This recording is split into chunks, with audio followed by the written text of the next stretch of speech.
Hello students, अभी तक हमने अपने प्रीवियस लेक्चर के अंदर काइनेटिक्स ऑफ ऑप्टिकल अब्जॉर्प्शन हमने करा था। ठीक है, तो आज हम जो करने वाले हैं that is line broadening mechanism. So line broadening mechanism क्या होता है, देखो उससे पहले जो है मैं कुछ बेसिक चीज़ें मैं आपको बता के चलूँगी। तो जैसे कि आपको पता है कि हमने लेज़र हम पढ़ रहे हैं, लेज़र फिजिक्स में हमें एक चीज़ तो पता चल गई, जो एक्टिव मीडियम होता है तो it can be a gas और it can be a semiconductor. ठीक है ना।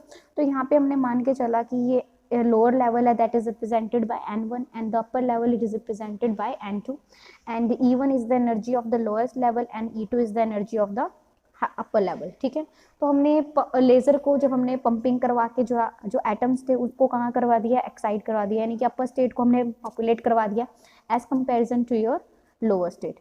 ठीक है, तो मैंने आपको बताया था जब हमारे पास क्या होता है, जब भी लेज़र एक्शन होता है तो जो आपके पास जो अपर लेवल में एटम्स होते हैं वो क्या करते हैं बच्चे, कई बार उनकी एनर्जी इतनी नहीं होती कि वो अनस्टेबल हो जाते हैं।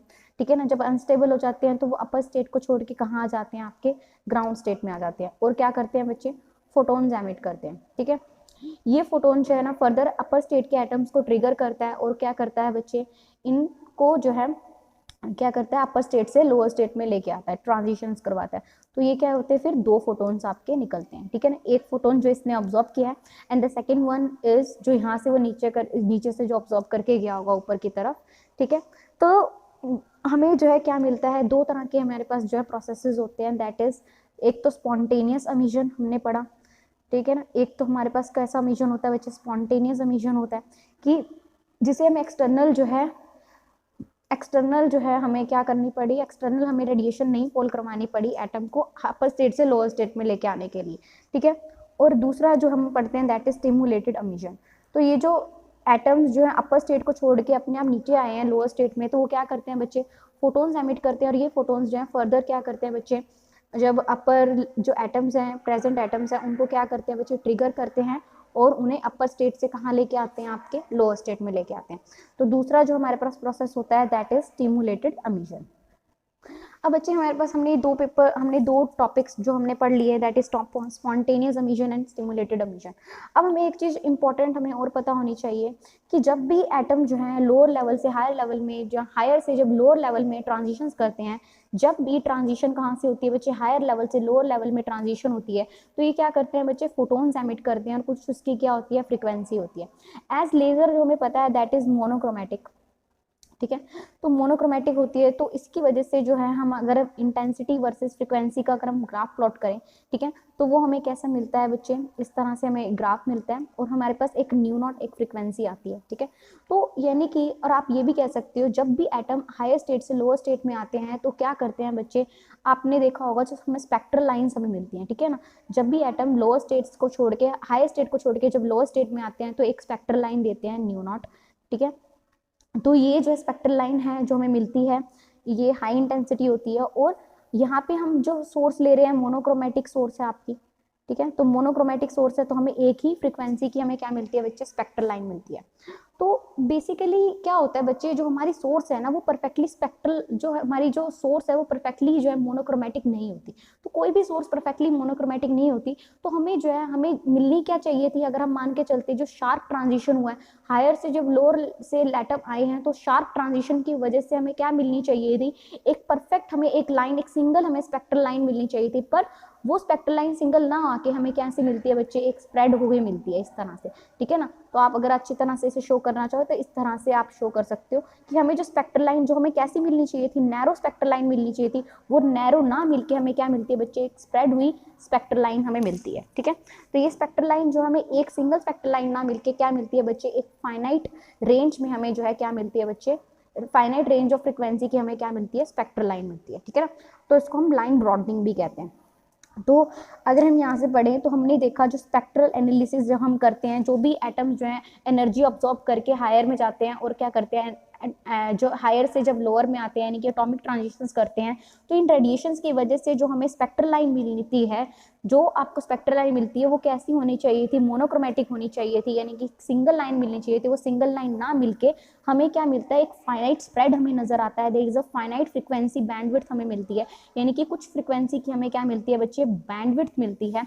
तो इसको हम क्या कहते हैं, इसको एक्सपेरिमेंटली भी देखा गया, इसको हम क्या कहते हैं बच्चे, लाइन ब्रॉडनिंग कहते हैं। ठीक है, तो लाइन हमें क्या मिलनी चाहिए थी, एक स्पेक्ट्रल लाइन आनी चाहिए थी, पर वो जो स्पेक्ट्रल लाइन है वो हमें कैसे नजर आती है, एक फाइनाइट फ्रीक्वेंसी की स्प्रेड हमें नजर आती है, स्पेक्ट्रल लाइन कुछ हद तक स्प्रेड नजर आती है, तो वो क्या कहलाती है, आपकी लाइन ब्रॉडनिंग कहलाती है। और ये मैकेनिज्म आपका क्या कहलाता है, लाइन ब्रॉडनिंग मैकेनिज्म कहलाता है। तो बच्चे ये जो एक्सपेरिमेंटली हमने इसको वेरीफाई किया हुआ है, उसके बाद ये कुछ क्वांटम मैकेनिकल कंसिडरेशन से जो है उसको ये फॉलो करता है। ठीक है, अब देखो लाइन ब्रॉडनिंग मैकेनिज्म हमें समझ में आया कि हमें क्या नजर आनी चाहिए थी, सिंगल लाइन मोनोक्रोमेटिक की वजह से सिंगल स्पेक्ट्रल लाइन आनी चाहिए थी, बट हमें एक स्प्रेड ऑफ फ्रीक्वेंसी स्प्रेड हमें नजर आता है, जिसको हमने क्या बोला बच्चे, लाइन ब्रॉडनिंग बोला। अब ये जो लाइन ब्रॉडनिंग मैकेनिज्म है that is basically divided into two important categories, that is homogeneous, ठीक है, and the second one is your inhomogeneous. ठीक है, तो इन होमोजीनियस और होमोजीनियस में फर्क क्या है बच्चे, होमोजीनियस में क्या होता है, जैसे होमो मीन्स सेम, तो हर एटम्स जो है ना इसके अंदर जो भी हम एक्टिव मीडियम में जो एटम्स हैं, हर एटम जो है वो क्या है, आइडेंटिकल है। ठीक है, तो हर एटम कैसा है, आइडेंटिकल है। ठीक है, तो यहाँ पे क्या होता है, इसको हम नेचुरल ब्रॉडनिंग भी कहते हैं। ये जो दोनों मैकेनिज्म है, ठीक है, ये क्या करते हैं, इस जो पहला वाला जो मैकेनिज्म है इसमें क्या होता है, हर एटम जो है वो कैसा होता है, आइडेंटिकल होता है, और उसकी वजह से जो हमें जो स्पेक्ट्रल लाइन मिलता है या इस तरह से जो हमारा कर्व आता है वो सभी के लिए क्या होता है बच्चे, सेम होता है। मान लो कि पहले के लिए एक एटम है, उसकी वजह से उसने ट्रांजिशन की हायर से लोअर लेवल में, उसका जो स्प्रेड आया वो इस तरह से आया। सेम एटम जो है उसने क्या किया बच्चे, हायर से जब लोअर में ट्रांजिशन करी, अब सेम एटम की वजह से जो है हमारे पास कर्व फिर से सेम आ रहा है, थर्ड एटम की वजह से भी कर्व हमारा क्या आ रहा है, सेम आ रहा है। तो ये कैसा स्प्रेड है आपका, होमोजीनियस। ठीक है ना, तो उसको हम क्या कहते हैं बच्चे, होमोजीनियस। ऐसे ही जो सेकंड वाला मैकेनिज्म है, ये इसको हम डॉपलर ब्रॉडनिंग भी कहते हैं, जो सेकंड मैकेनिज्म है यानी कि जो इनहोमोजेनियस मैकेनिज्म। ठीक है, इसमें जो इंडिविजुअल एटम होता है ना, जो इसमें इंडिविजुअल एटम होता है वो सारे सेम नहीं होते, तो हर एक की वजह से जो हमें ब्रॉडनिंग मिलती है, हर एक की वजह से जो हमें कर्व मिलती है दैट इज डिफरेंट। मान लो एक एटम की वजह से जो हमें स्पेक्ट्रल कर्व मिली वो इस तरह से मिली, सेकंड के लिए मान लो हमें इस तरह से मिली, तो हर एक के लिए हमें जो अलग अलग ही हमें क्या मिल रही है, कर्व्स मिल रही हैं। तो अलग अलग कर्व्स मिलने की वजह से जो ये मीडियम आपका क्या कहलाएगा बच्चे, ये क्या कहलाएगा आपका, इनहोमोजीनियस। होमोजीनियस में अगर आपसे पूछे तो होमोजीनियस में क्या होता है, हर इंडिविजुअल एटम जो आइडेंटिकल है और हर एक की वजह से जो हमारे पास फ्रीक्वेंसी स्प्रेड आता है या फिर आप कह सकते हो स्पेक्ट्रल कर्व आती है वो बिल्कुल सेम होती है। पर इनहोमोजीनियस में क्या होते हैं, जो कर्व होती है that is entirely different, her atom की अपनी अपनी कर्व होती हैं जो कि बिल्कुल डिफरेंट होती हैं, इस करके ये क्या कहलाती हैं आपकी इनहोमोजीनियस लाइन ब्रॉडनिंग। ठीक है, तो यहाँ से हमें एक चीज़ पता लगी, तो डॉपलर ब्रॉडनिंग जो है वो इसी कैटेगरी में आती है। तो ये बेसिकली जो है ये किसकी वजह से होता है, कई बार जो हमारा क्रिस्टल हम यूज़ कर रहे हैं, जैसे हमने कोई सेमीकंडक्टर लिया या कोई क्रिस्टल लिया है, तो उसके अंदर कई बार क्या होती है बच्चे, इम्प्योरिटीज़, या फिर आप कह सकते हो कई बार ना क्या होता है कि एक क्रिस्टल जो हमने कंसीडर किया ना वो कहीं तरह से दबा होता है स्ट्रेन की वजह से, तो इसकी वजह से जो है बच्चे इनहोमोजेनिटीज़ आ जाती हैं। तो यहाँ पे ये भी कह रखा है कि हर एटम की वजह से जो है हमारे पास जो है सेंट्रल फ्रीक्वेंसी जो होती है वो डिफरेंट अमाउंट से क्या हो जाती है, कम डिफरेंट अमाउंट से शिफ्ट हो जाती है। मतलब कहने का मतलब ये है बच्चे कि ये जो है मैंने आपको स्टार्टिंग से ही बताया था बच्चे, इंटेंसिटी वर्सेस अगर मैं फ्रीक्वेंसी का ग्राफ प्लॉट करूँ तो हमारे पास इस तरह से ग्राफ आता है। ठीक है, इंटेंसिटी वर्सेस फ्रीक्वेंसी का अगर मैं ग्राफ प्लॉट करूँ तो इस तरह से आता है। तो यहाँ पे मैंने आपको बताया था, ये मान लो आपकी न्यू नॉट फ्रीक्वेंसी है, तो मैंने आपको बताया कि जो मोनोक्रोमेटिक आनी चाहिए थी, पर हमें क्या नजर आता है बच्चे, एक फ्रीक्वेंसी स्प्रेड नजर आता है। तो ये जो फ्रीक्वेंसी स्प्रेड नजर आया है ना, ये जो फ्रीक्वेंसी जो हमें अलग अलग डिफरेंट लाइन्स हमें मिल रही हैं, ठीक है ना, फ्रीक्वेंसी यानी कि डिफरेंट लाइन्स मिल रही है, वो किसी सेंट्रल वैल्यू की तरफ जो है आपकी क्या है, उसकी जो है सबकी क्या है, एक ही सेंट्रल वैल्यू होती है। ठीक है ना, तो ये जो है सारी की सारी जो फ्रीक्वेंसी स्प्रेड आया है, जो भी फ्रीक्वेंसीज आई हैं वो सारी की सारी आपकी सेंट्रल वैल्यू के मतलब उसमें लाई करती है, सभी की सेंट्रल वैल्यू न्यू नॉट ही लाई करती है। पर इन होमोजीनियस, ये होमोजीनियस के केस के लिए तो सभी एटम्स की जो स्पेक्ट्रल कर्व हमारे पास आएगी, जो हमारे पास ये कर्व आएगी, सभी का जो सेंटर है वो क्या होगा, सेंट्रल फ्रीक्वेंसी हमेशा क्या रहेगी, सभी एटम्स की न्यू नॉट ही रहेगी। बट इन केस ऑफ इनहोमोजीनियस, जो ये जो सेंट्रल फ्रीक्वेंसी है वो हर एटम के लिए क्या हो जाएगी, कुछ पॉइंट से क्या हो जाएगी, शिफ्ट हो जाएगी। हर एटम की सेंट्रल फ्रीक्वेंसी कुछ ना कुछ अमाउंट से क्या हो जाएगी, शिफ्ट हो जाएगी। तो इस करके भी इसको हम क्या कहते हैं बच्चे, इनहोमोजीनियस कहते हैं। तो यहाँ पे लिखा है कि जो सेंट्रल फ्रीक्वेंसी है हर एक इंडिविजुअल एटम की वो कुछ ना कुछ डिफरेंट अमाउंट से क्या हो जाती है बच्चे, शिफ्ट हो जाती है। तो ये किस कैटेगरी के अंदर आता है, हमारा इनहोमोजेनियस ब्रॉडनिंग के अंदर आता है। ठीक है, तो अब हम जो है डिटेल्स में थोड़ा सा पढ़ लेते हैं। सबसे पहले हम जो पढ़ने वाले हैं आज, दैट इज नेचुरल ब्रॉडनिंग। आज हम तीनों केस ही कंसिडर करेंगे, नेचुरल, कॉलिजन और डॉपलर ब्रॉडनिंग। ठीक है, तो जितना हमारा टाइम के अकॉर्डिंग हम देखेंगे कितना हम आज करा सकते हैं। सबसे पहले है बच्चे नेचुरल ब्रॉडनिंग।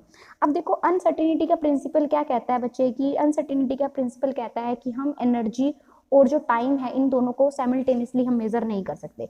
तो delta E is the energy in uncertainty in measurement of energy of a state of atom. तो डेल्टा ई मान लो क्या है, अनसर्टेनिटी है कि जो हमारा एटम है किस एनर्जी स्टेट के अंदर हमें नहीं पता। ठीक है, तो डेल्टा टी क्या है बच्चे, लाइफ टाइम मेजरमेंट। ठीक है ना, तो अनसर्टेनिटी किसके अंदर है बच्चे, लाइफ, जो उनका लाइफ टाइम उसको मेजर करने में अनसर्टेनिटी है। तो that is nearly equal to क्या है, एच कट। मान लो जो एनर्जी स्प्रेड है, ठीक है ना, हर एटॉमिक स्टेट का कुछ ना होगा, मान लो कुछ उसका लाइफ टाइम है। ये जो एटॉमिक स्टेट है मान लो इसका जो लाइफ टाइम है कि एटम्स कुछ टाइम तक इसी स्टेट के अंदर रहेंगे, उसका जो लाइफ टाइम है मान लो टाउ सी है। ठीक है ना, टाउ सी है। तो उस केस में हमारे पास जो एनर्जी हमारी अनसर्टेन हो जाएगी और एनर्जी स्प्रेड कैसे इक्वल होगा, delta is equal to H cut by में डेल्टा टाउ, डेल्टा टी कह लो, डेल्टा टी यहाँ पे क्या बच के एच कट बाय में टाउ सी। ठीक है, तो यही लिखा हुआ है। तो हमारे पास एनर्जी क्या होगी, अनसर्टेन हो जाएगी। ठीक है, अब मान के चलो कि हमारी जो लाइफ टाइम है, जो हमारे एटम्स है ना, हम चाहते हैं कि, अब देखो लेजर एक्शन में क्या होता है, हम चाहते हैं कि हमारे अपर एटम, अपर पे जो है मैक्सिमम नंबर ऑफ एटम्स रहे, यानी कि अपर स्टेट हमारी कैसी रही, पॉपुलेटेड रहे। तो यानी कि ये कह सकते हो कि यहाँ पे जो एटम्स की रहने की जो टेंडेंसी है, हम क्या चाहते हैं बच्चे, इन्फानाइट हो जाए। ठीक है ना, तो एटम्स जो है इन्फानाइट टाइम के लिए अपर स्टेट में ही रहे। तो हमने ये क्या रखा है, मान लो कि हमने ground state of atom for which हमने मान के चला टाउ सी अगर इन्फानाइट है, तो उस केस के लिए बच्चे जो हमारे पास क्या हो सकता है, तो अगर ये टाउ सी अगर इन्फानाइट हो जाएगा तो डेल्टा ई क्या हो जाएगा बच्चे, आपका जीरो हो जाएगा। और डेल्टा ई जीरो किसका होता है बच्चे, ग्राउंड स्टेट का होता है। तो ग्राउंड स्टेट एटम की कब होगी, जब हमारे टाउ सी क्या हो जाएगा, शार्पली डिफाइंड हो जाएगा, यानी कि टाउ सी हमारा क्या हो जाएगा बच्चे, इन्फानाइट हो जाएगा। ठीक है, उसके बाद देखो बच्चे, अब मेटा स्टेबल स्टेट ले रखी है हमने यहाँ पे, tau C is greater than 10⁻⁻⁷ second which is very sharp than the ordinary excited state. तो यहाँ पे क्या कह रहा है कि हमने एक मेटा स्टेबल स्टेट कंसीडर करी, जिस केस के लिए जो हमारा जो टाइम जो है कि इस एक मेटा स्टेबल स्टेट हमने कंसीडर करी। ठीक है, वहाँ पे जो टाइम है, दैट मेटा स्टेबल का जो टाइम है that is greater then 10⁻⁷ seconds. ठीक है, और जो कि बहुत ज़्यादा है। ठीक है, बहुत ज़्यादा sharp as comparison to your जो एक्साइटेड स्टेट का जो लाइफ टाइम होता है उससे। ठीक है, तो मेटा स्टेबल स्टेट हमने कंसीडर करी जो बहुत ज़्यादा शार्प है as comparison to your ordinary excited state. तो जो फ्रीक्वेंसी स्प्रेड होगा किसकी वजह से बच्चे, spontaneously emitted spectral line due to the transitions of the two level of an atom will depend upon the width of each level inward. तो यहाँ पे क्या कह रखा है बच्चे कि मान के चलो जो फ्रीक्वेंसी स्प्रेड जो हमारे पास निकल के आएगा किसकी वजह से, जो स्पॉन्टेनियसली एमिटेड स्पेक्ट्रल लाइन है, यानी कि जब एटम जो है अपर स्टेट से अपने आप ही क्या हो जाएंगे बच्चे। अब देखो यहाँ पे हमने जो टाउ सी कंसीडर किया वो कितना है, 10⁻⁻⁷ से ज़्यादा है। ठीक है, तो कुछ टाइम तक जो है वो इसी मेटा स्टेबल स्टेट के अंदर रहेंगे। और जब मेटा स्टेबल स्टेट के अंदर, इस तरह से भी आप इसको रिप्रेजेंट कर सकते हो बच्चे कि ये हमारा N1 है, दिस इज योर N2। ठीक है ना, तो यहाँ पे मान लो कोई मेटा स्टेबल स्टेट है आपकी। ठीक है, तो यहाँ तक पे जो एटम्स जो है वो कितने सेकंड्स तक रहेंगे, 10⁻⁷ सेकंड्स तक रहेंगे। उसके बाद अपने आप एटम्स क्या हो जाएंगे, लोअर स्टेट में आ जाएंगे। लोअर जब ग्राउंड स्टेट में आएंगे बच्चे, तो ये एमिशन कौन सा होगा बच्चे, स्पॉन्टेनियसली एमिशन होगा। तो इसकी वजह से जो हमारे पास फ्रीक्वेंसी स्प्रेड आएगा, ठीक है ना, वो क्या होगा बच्चे, जो फ्रीक्वेंसी स्प्रेड होगा वो किसकी वजह से होगा, इन दो लेवल्स की ट्रांजिशंस की वजह से होगा। और वो किसके पर डिपेंड करेगा, जो विड्थ है आपकी। ठीक है ना, दोनों लेवल्स की जितनी विड्थ है उसके ऊपर डिपेंड करेगा। तो मान लो दो लेवल्स की जो विड्थ हमने कंसीडर कर रखी है कि हमारे जो दो लेवल्स है ना, इसकी जो विड्थ है ना बच्चे, वो हमने कितनी ले ली, ये जो विड्थ हमने कंसीडर करी, एक की मान लो W2 है और एक की क्या है, W1 है। तो टोटल विड्थ की अगर मैं बात करूं, रिजल्टिंग लाइन विड्थ जो हमें मिलेगी वो कितनी हो जाएगी, डेल्टा ω1, यानी कि डेल्टा W1 प्लस में डेल्टा W2। तो यहाँ पे आप ओमेगा यूज करो इसको। ठीक है ना, डेल्टा W1 प्लस में डेल्टा W2 आप कंसीडर कर सकते हो। तो यानी कि जो दो लेवल्स के अंदर जो ट्रांजिशन हुई है वो किस हद तक ब्रॉडन हुआ है। ठीक है, किस हद तक ब्रॉडन हुआ है, डेल्टा W1 और डेल्टा W2 के अंदर। तो इतनी मान लो हमारी क्या हुई है, जो हमारी स्पेक्ट्रल लाइन आई थी वो कितनी ब्रॉडन होगी, डेल्टा W1 प्लस में डेल्टा W2, ठीक है ना। जो रिजल्टिंग विड्थ आई है वो इसके ऊपर डिपेंड कर रही है। तो यहाँ पे एक्चुअली में क्या हुआ, जब ट्रांजिशन हुई अपर से लोअर लेवल में, तो वो किसके ऊपर डिपेंड करती है, विड्थ, हर लेवल की विड्थ के ऊपर डिपेंड करती है। और हर लेवल की विड्थ की वजह से जो हमारे पास जो टोटल जो हमारे पास रिजल्टिंग लाइन विड्थ आती है, यानी कि जो हमें स्पेक्ट्रल लाइन में जो हमें नजर आती है लाइन विड्थ, वो क्या होती है, इन दोनों का लेवल का सम होती है, ठीक है। तो ये क्या कहलाती है, इस तरह की ब्रॉडनिंग जो है वो ज़्यादातर एटॉमिक सिस्टम के अंदर ही प्ले होती है, ठीक है। अब क्लासिकली मान के चलो बच्चे कि हमने मान के चला जो एटम है एक्साइटेड स्टेट के अंदर, वो क्या हुआ बच्चे, मान के चला कि जो एक्साइटेड एटम है ना आपका, वो क्या है बच्चे, एक तरह का डैम्प्ड ऑसिलेटर है, ठीक है। तो एक तरह का हमने क्या मान के चला, ऑसिलेटर की तरह मान के चला। और उसका जो, अब देखो अगर मैंने ये एटम जो एक्साइटेड एटम को डैम्प्ड ऑसिलेटर की तरह माना है, तो बच्चे आपको पता है कि डैम्प्ड ऑसिलेशंस में क्या होता है, इस तरह की होती है डैम्प्ड ऑसिलेशन, और एक पॉइंट पे जाके ऑसिलेशंस क्या हो जाती हैं, खत्म हो जाती है। यानी कि उसका जो डीके टाइम है, इस ऑसिलेशन का जो डीके टाइम है, वो हमने क्या मान लिया, टी मान लिया, टाउ मान लिया, यहाँ पे इन्होंने टाउ लिया तो टाउ मान लिया, ठीक है। तो रेडिएशन फील्ड को हम किस तरह से रिप्रेजेंट कर सकते हैं, E T is equal to E naught E की पावर माइनस में टी बाय में tau cos omega naught T, ठीक है, is equal to E naught by में 2। बच्चे कॉस ओमेगा नॉट टी को मैंने क्या लिख लिया, इस तरह से मैं लिख सकती हूँ ई की पावर आयटा, ये जो है आपका, आपने ये फॉर्मूला पढ़ा होगा बच्चे, कॉस का फॉर्मूला हमने पढ़ा है, ठीक है। कॉस ओमेगा टी का फॉर्मूले को हमने इस तरह से भी लिख सकते हैं, iota omega naught T plus में ई की पावर माइनस में iota omega naught T by में 2, ठीक है ना। इस तरह से हम इसको मेंशन कर सकते हैं। तो यहाँ पे इन्होंने इस तरह से मेंशन किया है, तो ई नॉट बाय में 2 प्लस में ई की power iota omega not minus में क्या है हमारे पास, टी बाय में टाउ है, ठीक है। तो इन्होंने आगे इसको भी फर्दर सब्सटीट्यूट किया हुआ है। इन्होंने बच्चे क्या किया हुआ है, आपका जो टाउ है उसे 1 बाय में टाउ को बच्चे सिग्मा बाय में 2 पुट किया हुआ है, ठीक है। तो इन्होंने इस तरह की इक्वेशन बना ली, ई नॉट बाय में 2 ई की power iota omega not plus में आयटा सिग्मा बाय में 2 इंटू टी प्लस में ई की पावर माइनस में आयटा ओमेगा नॉट माइनस में आयटा सिग्मा 2 बाय में 2 इंटू टी, ठीक है ना। तो इस तरह की रेडिएशन फील्ड को हम किस तरह से रिप्रेजेंट कर सकते हैं, क्योंकि radiation field that is also sinusoidal, तो इसको हम इस तरह से जो है रिप्रेजेंट कर सकते हैं, that is E T is equal to E naught E की पावर माइनस में टी बाय में tau cos omega naught T. Cos omega naught T का फॉर्मूला लगा दिया, ई की power iota omega naught T plus में E की power minus में iota omega naught T by में 2। और जो हमारे पास टाउ है 1 बाय में टाउ, उसको सब्सटीट्यूट कर दिया सिग्मा बाय में 2 से, तो हमारे पास ये निकल के आ जाएगा ई नॉट बाय में 2 ई की power iota omega not plus में सिग्मा बाय में आयटा सिग्मा बाय में 2 इंटू टी प्लस में ई की पावर माइनस में आयटा ओमेगा नॉट माइनस में आयटा सिग्मा बाय में 2 इंटू टी, ठीक है ना। तो ये हमारे पास आ जाएगा। सिग्मा क्या है बच्चे, आपका इंटेंसिटी डीके रेट, ठीक है।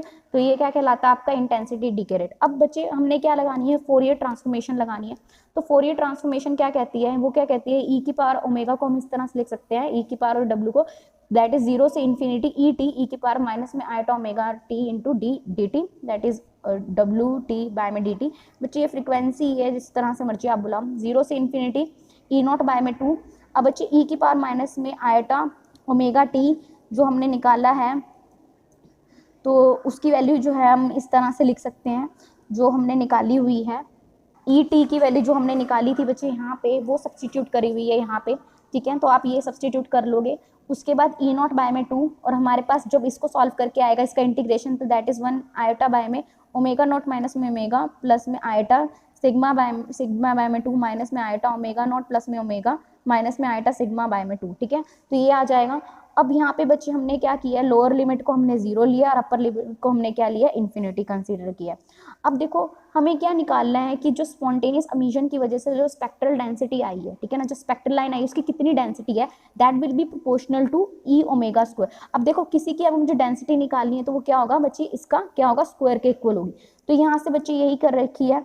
और हमें पता है कि जो हमारी फ्रीक्वेंसी होगी वो किस रेंज में लाई करेगी, ज़्यादातर ओमेगा नॉट रेंज में लाई करेगी। तो बच्चे हमने ई ओमेगा का स्क्वायर हमने कैलकुलेट किया, that is E omega into E omega का कंजुगेट, तो ई नॉट स्क्वायर। अब देखो बच्चे इसका कंजुगेट करेंगे तो ये वाली जो टर्म है हमारे पास, सिर्फ ये जो सिग्मा आयटा है ये चेंज हो जाएगा, ये माइनस से रिप्लेस हो जाएगा कंजुगेट में, और ये किससे रिप्लेस हो जाएगा, प्लस से, ये भी माइनस से और ये भी प्लस माइनस से, ठीक है ना। तो क्योंकि ये क्या है, आयटाज है, तो यहीं पे हमने क्या किया, ये ई नॉट का बाय में 2, ई नॉट का बाय में 2 दो बार आएगा तो ई नॉट का स्क्वायर बाय में 4 आयोटा, बाकी term as it is into यहाँ पे ये माइनस से रिप्लेस हो गया, आयोटा जहाँ पे वो माइनस से रिप्लेस हो जाएगा, ठीक है ना। तो यहाँ से बच्चे इसको सॉल्व करेंगे, that will be proportional to omega minus में ओमेगा नॉट का स्क्वायर प्लस में सिग्मा बाय में 2 का होल स्क्वायर। तो ये जो है आपका क्या कहलाएगा, फंक्शनल डिपेंडेंस। ये जो कर्व हमें मिलेगी that is the have functional dependence, ठीक है ना, उसको हम क्या कहते हैं, लॉरेंट्जियन इसको कहेंगे। तो इसको हम क्या कह सकते हैं बच्चे, लॉरेंट्जियन कहेंगे इसको, ठीक है ना, क्योंकि यहाँ पे क्या है बच्चे, ये जो वैल्यू है इस फंक्शनल डिपेंडेंस शो कर रहा है, इस करके इसको नाम दिया गया है बच्चे। इससे जो हमें कर्व मिलेगी उसकी कुछ ना कुछ फंक्शनल डिपेंडेंस है, इस करके इसको कहा गया है लॉरेंट्जियन। और बच्चे ई ओमेगा की स्क्वायर की वैल्यू मैक्सिमम कब होगी, अब देखो मैक्सिमम ओमेगा की एनर्जी कब होगी, जब क्या होगा, ओमेगा किसके इक्वल होगा, ओमेगा नोट को, यानी कि जो सेंट्रल फ्रीक्वेंसी को जब हमारे पास आएगी वैल्यू सेंट्रल फ्रीक्वेंसी के इक्वल, तो ये वैल्यू क्या होगी बच्चे, हमारी मैक्सिमम होगी। तो जब हम क्या करेंगे, ओमेगा को ओमेगा नोट पुट करेंगे, ये 0 हो जाएगा, तो 1 बाय में सिग्मा बाय में 2 का होल स्क्वायर इसके क्या हो जाएगा, प्रोपोर्शनल। तो it will be half maximum when, तो यहाँ पे क्या कह रखा है, और हाफ मैक्सिमम कब होगा, जब मैक्सिमम की वैल्यू हाफ कब होगी, जब ये किसके इक्वल होगा, ओमेगा माइनस में ओमेगा नॉट का स्क्वायर जो है that is equal to sigma by में 2 का होल स्क्वायर। यानी कि जब ये वैल्यू जो है इक्वल होगी बच्चे, तभी तो ये हाफ होगा। तो इसके जो है ई ओमेगा स्क्वायर की वैल्यू हाफ कब होगी, जब ये वाली वैल्यू किसके इक्वल होगी बच्चे, सिग्मा बाय में 2 के होल स्क्वायर के इक्वल होगी, ठीक है। तो यहाँ से बच्चे ये वाली वैल्यू जो है सिग्मा बाय में 2 के होल स्क्वायर के इक्वल है, तो ये क्या हो सकता है बच्चे, जब हम स्क्वायर से स्क्वायर हटाएंगे तो ओमेगा माइनस में omega naught that is plus minus sigma by में 2 हो जाएगा, और omega is equal to omega. आगे कैलकुलेट कर रखी है half width of spectral line, तो half width of spectral line हमारे पास क्या होती है, डेल्टा ओमेगा के इक्वल होती है, दैट इज सिग्मा। और सिग्मा का मैंने आपको रिलेशन बताया था, दैट इज सिग्मा बाय में 2 इज 1 बाय में टाउ, और सिग्मा क्या है 2 बाय में टाउ के इक्वल आ गया, ठीक है। तो अपर स्टेट के लिए जो है टाउ की वैल्यू कितनी होती है, 2 टाइम्स ऑफ स्पॉन्टेनियस, ठीक है ना। तो 2 जितना टाइम पीरियड स्पॉन्टेनियस के लिए लगता है, ठीक है ना, तो ट्वाइस होता है उसका अपर स्टेट के लिए। और इसकी भी वैल्यू बता रखी है 2 बाय में A21। तो ये बच्चे A21 क्या है बच्चे, that is your spontaneous transition, ठीक है ना। तो टाउ जो है यहाँ पे क्या है, A21 के इक्वल है, तो ये क्या है, स्पॉन्टेनियस ट्रांजिशन है। तो ऐसी जो स्पेक्ट्रल डेंसिटी फंक्शन जो हमारे पास निकल के आया है, इसको हम रीराइट करेंगे लाइन शेप फंक्शन में, तो वो किस तरह से निकल के आएगा, GW is equal to delta omega, omega minus में ओमेगा नोट का होल स्क्वायर प्लस में डेल्टा ओमेगा बाय में 2 का होल स्क्वायर। तो इसको बच्चे आगे फर्दर प्लॉट कर रखा है, तो आप यहाँ से देख सकते हो, ठीक है। तो ये क्या कहलाता है आपका लॉरेंट्जियन लाइन शेप फंक्शन। अब